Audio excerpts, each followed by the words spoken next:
السلام علیکم ورحمۃ اللہ۔ تو آج میں کروں گی سورۃ الکہف کی آیت نمبر 19۔ اعوذ باللہ من الشیطان الرجیم۔ آیت نمبر 19 ہے وَكَذَلِكَ بَعَثْنَاهُمْ لِيَتَسَاءَلُوا بَيْنَهُمْ قَالَ قَائِلٌ مِّنْهُمْ كَمْ لَبِثْتُمْ قَالُوا لَبِثْنَا يَوْمًا أَوْ بَعْضَ يَوْمٍ قَالُوا رَبُّكُمْ أَعْلَمُ بِمَا لَبِثْتُمْ فَابْعَثُوا أَحَدَكُمْ بِوَرِقِكُمْ هَٰذِهِ إِلَى الْمَدِينَةِ فَلْيَنظُرْ أَيُّهَا أَزْكَىٰ طَعَامًا فَلْيَأْتِكُمْ بِرِزْقٍ مِّنْهُ وَلْيَتَلَطَّفْ وَلَا يُشْعِرَنَّ بِكُمْ أَحَدًا۔ تو چلیں پہلے سب سے اس کا ترجمہ دیکھ لیتے ہیں۔ اور اسی طرح ہم نے اٹھایا انہیں تاکہ وہ آپس میں ایک دوسرے سے پوچھیں۔ ان میں سے ایک کہنے والے نے کہا کہ تم کتنا عرصہ یہاں رہے ہوگے؟ کم لبثتم، تو کچھ بولے کہ ہم رہے ہوں گے یہاں ایک دن یا دن کا کوئی حصہ، کچھ بولے کہ تمہارا رب خوب جانتا ہے کہ تم کتنا عرصہ رہے۔ اب تم بھیجو اپنے میں سے ایک ساتھی کو چاندی کے سکے کے ساتھ شہر کی طرف، تو وہ دیکھے کہ شہر کے کس حصے میں زیادہ پاکیزہ کھانا ملتا ہے اور وہ وہاں سے تمہارے لیے کچھ کھانا لے آئے، اور وہ نرمی کا معاملہ کرے، ولیتلطف، اور وہ آگاہ نہ کر دے تمہارے بارے میں کسی کو۔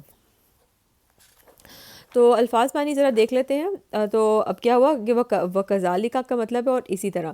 بَعَثْنَاهُمْ کا مطلب ہے کہ اٹھایا ہم نے انہیں، ناہم ہم نے انہیں، باس مطلب اٹھایا، تو بَعَثْنَاهُمْ اٹھایا ہم نے انہیں، لِيَتَسَاءَلُوا تاکہ وہ سوال کریں ایک دوسرے سے، بینہم آپس میں، ٹھیک ہے۔ تو اسی طرح سے ہم نے اٹھایا انہیں تاکہ وہ سوال کریں آپس میں ایک دوسرے سے۔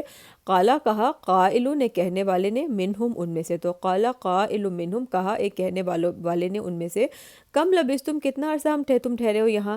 قالو تو کہا ایک گروپ نے، لبثنا ٹھہرے ہم، یومن دن، او بعض یوم یا دن کا کچھ حصہ۔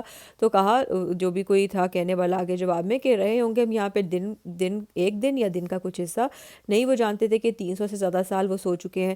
قالو پھر آخرکار انہوں نے کوئی بحث نہیں کی اس بارے میں، کوئی یہ نہیں کہا کہ تم غلط ہو تم غلط ہو، بس انہوں نے کہا کہ قالو ربکم تمہارا رب، عالم وہ جانتا ہے، بما لبثتم کتنا عرصہ تم ٹھہرے ہو، بات ختم خلاص۔ اس کے بعد آگے ہے فبعثو۔ فبعثو کا مطلب ہے پس بھیجو، ٹھیک ہے، احدکم اپنے میں سے کسی ایک کو، بورقیکم، بورقیکم کا مطلب ہے کہ ساتھ اس کے چاندی کے مطلب کہ چاندی کا سکہ دے کے تو اس کو اپنے میں سے کسی ایک کو بھیجو، حاضی الی المدینتی، تو وہ مطلب مدینہ مطلب شہر ہوتا ہے، تو مدینہ میں جا کے دیکھے کہ وہ کوئی مطلب کہ حاضی الی المدینہ فلینظر، تو وہ دیکھے، ایہا ازکا کہ کہاں پر کوئی پاکیزہ کھانا ملتا ہے، طعامن کھانا، فلیاتکم برزقم، تو وہ لے آئے تمہارے لیے وہ کھانا، منہ اس میں سے، ولیتلطف، اور یہ قرآن کا مطلب کہ مڈل سینٹرل ورڈ ہے ولیتلطف، تو اس کا مطلب ہے کہ اور وہ چاہیے کہ وہ نرمی کرے، ولا یشعرن بکم احدا، اور اس بات کا بھی خیال رکھے کہ کسی کو ہمارے بارے میں بتا نہ دے کہیں کہ ہم کہاں پر ہیں، تو اس چیز کا بہت زیادہ خیال رکھے، یعنی کہ چھپ کر جائے۔ تو وَكَذَلِكَ بَعَثْنَاهُمْ، اور اسی طرح ہم نے انہیں اٹھایا، لِيَتَسَاءَلُوا بَيْنَهُمْ تاکہ وہ آپس میں ایک دوسرے سے سوال کریں۔ قالا کہا، قائل نے کہنے والے نے، منہم ان میں سے، کم لبثتم کتنا عرصہ تم ٹھہرے؟ قالوا لبثنا، تو انہوں نے کہا کہ ٹھہرے ہوں گے ہم، یومن او بعض یوم، دن ایک یا پھر دن کا کچھ حصہ۔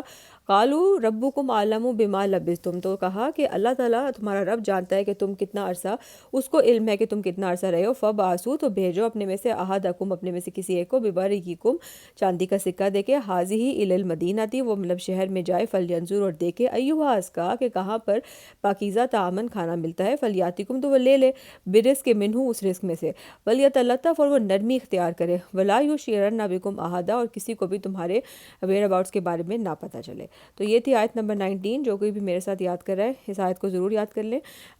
تھوڑی سی لمبی ہے لیکن الفاظ معنی سمجھتے ہوئے اگر یاد کریں گے، اسٹوری کا کانٹیکس پتہ ہوگا تو یاد کرنی آسان ہو جائے گی، اور پھر پچھلی آیتوں کے ساتھ ملا کے اسے ضرور پڑھ لیں۔ فی امان اللہ۔